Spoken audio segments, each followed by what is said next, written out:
নমস্কাৰ মোৰ চেনেললৈ আপোনালোকক পুনৰবাৰ স্বাগতম জনাইছোঁ।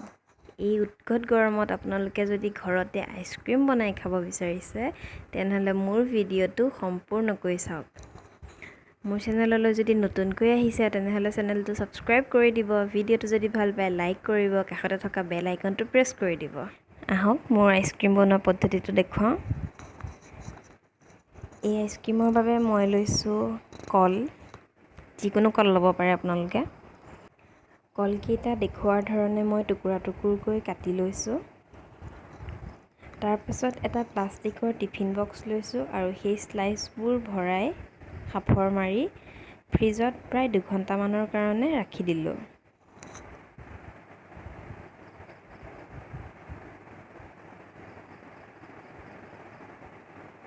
দুঘণ্টা হোৱাৰ পাছত মই ফ্ৰিজৰ পৰা উলিয়াই আনিলোঁ।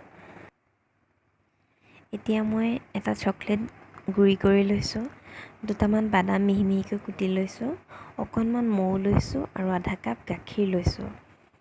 এটা মিক্সাৰ জাৰত কলৰ টুকুৰাকেইটা ভৰাই তাত মই মৌ দিছোঁ। মৌটো অপশ্যনেল হয়, আপোনালোকে চেনিও দিব পাৰে, মিঠা যদি কম খায় নিদিলেও হ'ব। তাৰপিছত ইয়াত মই গাখীৰ দিম, গাখীৰ গোটেইখিনি নিদিওঁ, আধা দিম।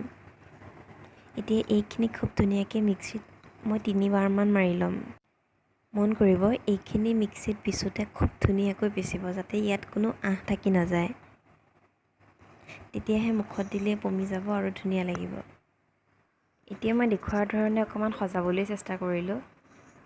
কাপটোৰ তলত গুড়া কৰি থোৱা চকলেট আৰু কুটি থোৱা বাদামখিনি অলপ দি দিলোঁ। দি পেলাই তাত মই কলৰ যিখিনি মিশ্ৰণ আছিল সেই মিশ্ৰণখিনি ঢালি ওপৰত আকৌ বাদাম আৰু চকলেটখিনি দি সজাই দিলোঁ।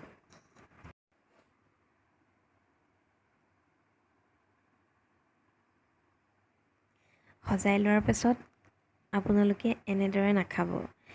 এটা এয়াৰটাইট কণ্টেইনাৰত সুমুৱাই প্ৰায় 2-3 ঘণ্টামান ফ্ৰিজত ৰাখি দিব, তাৰ পাছত খাব। একেবাৰে দোকানৰ দৰে সোৱাদ ল'ব পাৰিব। এনেদৰে খাবলৈকো খুবেই ভাল লাগে, কিন্তু যদি ফ্ৰিজত অলপ সময় ৰাখি খায় তেতিয়া আৰু বেছি ভাল লাগে। মই মোৰ ল'ৰাক দিব লগা হোৱাৰ কাৰণে এনেদৰেই তাক খাবলৈ দিলোঁ। আপোনালোকক দেখুৱাবৰ কাৰণে মই অলপ থৈ দিছোঁ ফ্ৰিজত।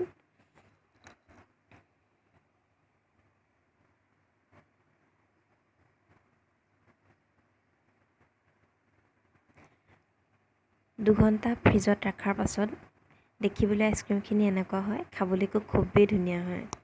আপোনালোকেও ঘৰত বনাই খাবচোন আৰু আপোনালোকৰ সন্তানকো খাবলৈ দিব। সঁচাকৈ বিৰাটেই টেষ্টি।